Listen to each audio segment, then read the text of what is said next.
Why should I go back? I cannot explain. But for God's sake do what I ask you.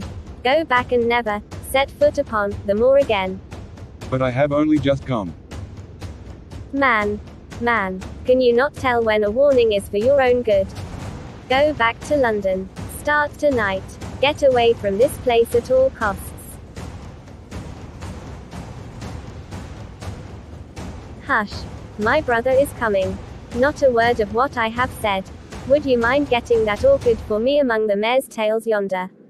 We're very rich in orchids on the moor, though, of course. Stapleton had abandoned the chase and came back to us breathing hard and flushed with his exertions. Hello, Beryl. Well, Jack, you are very hot. Yes, I was chasing a cyclopides. He is very rare and seldom found in the late autumn. What a pity that I should have missed him. You have introduced yourselves, I can see. Yes. I was telling Sir Henry that it was rather late for him to see the true beauties of the moor. Why, who do you think this is? I imagine that it must be Sir Henry Baskerville. No, only a humble commoner, but his friend. My name is Dr. Watson. We have been talking at cross purposes.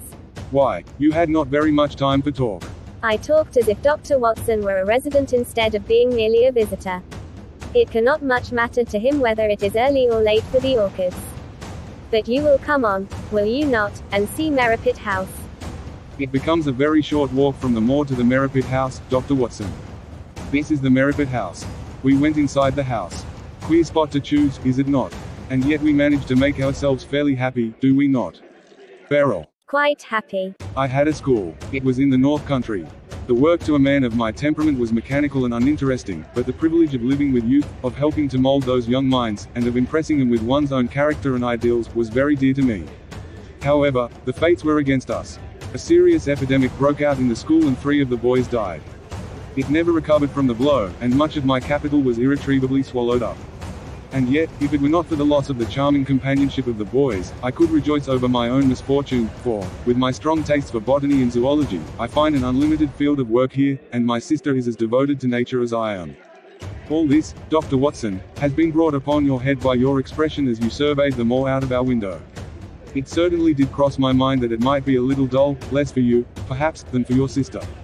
No, I am never dull. Will you come upstairs, Dr. Watson, and inspect my collection of Lepidoptera? I think it is the most complete one in the southwest of England. By the time that you have looked through them, lunch will be almost ready. But I was eager to get back to my charge. The melancholy of the moor, the death of the unfortunate pony, the weird sound which had been associated with the grim legend of the Baskervilles, all these things tinged my thoughts with sadness. Then on the top of these more or less vague impressions there had come the definite and distinct warning of Miss Stapleton, delivered with such intense earnestness that I could not doubt that some grave and deep reason lay behind it. I resisted all pressure to stay for lunch, and I set off at once upon my return journey, taking the grass-grown path by which we had come. It seems, however, that there must have been some shortcut for those who knew it, for when I was passing He Glade, I was astounded to see Miss Stapleton sitting upon a rock by the side of the track. Her face was beautifully flushed with her exertions, and she held her hand to her side. I have run all the way in order to cut you off, Dr. Watson. I had not even time to put on my hat. I must not stop, or my brother may miss me.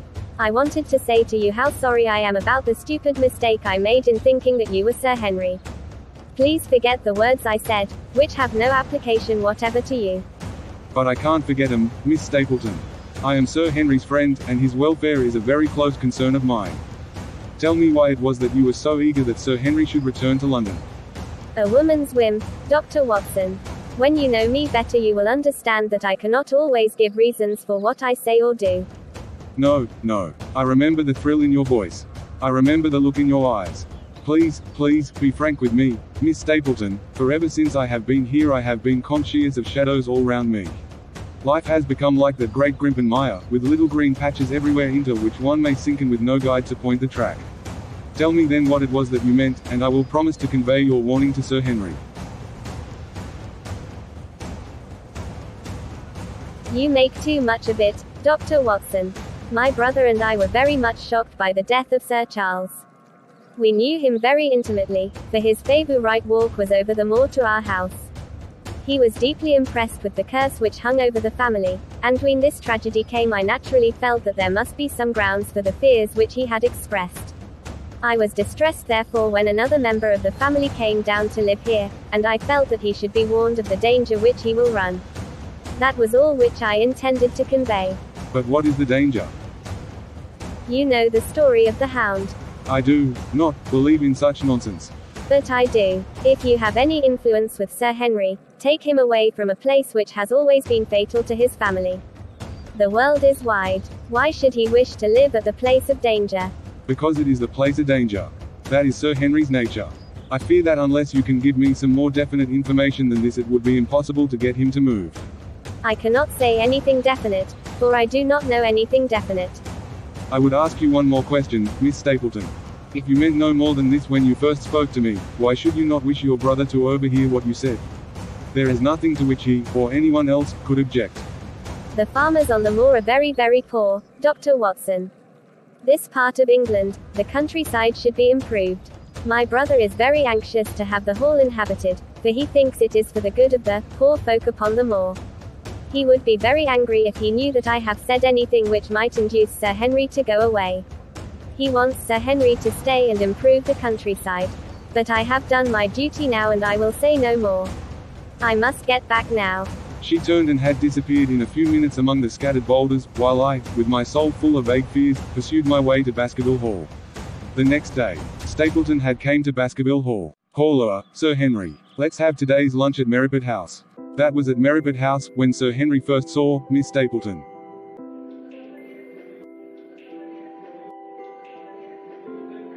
From the first moment that he saw her he appeared to be strongly attracted by her, and I am much mistaken if the feeling was not mutual.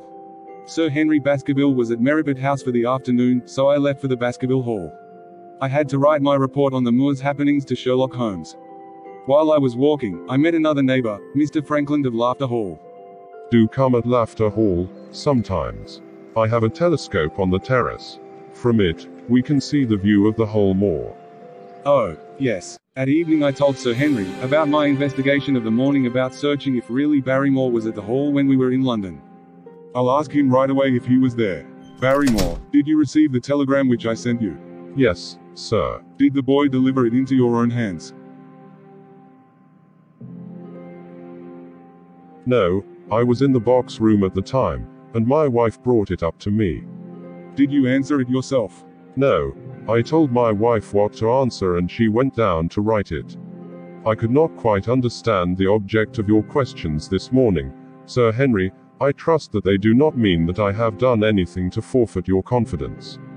No, no, Barrymore. And, yes, go in my room, I have kept some cloths there. Take them. Barrymore went out of the room. So, that's it, Dr. Watson. Well, we need to be alert.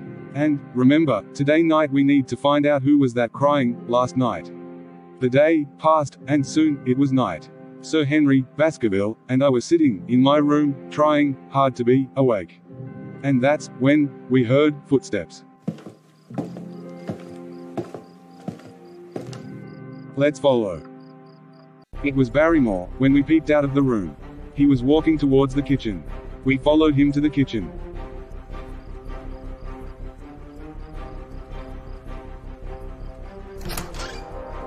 And what are you doing here, Barrymore?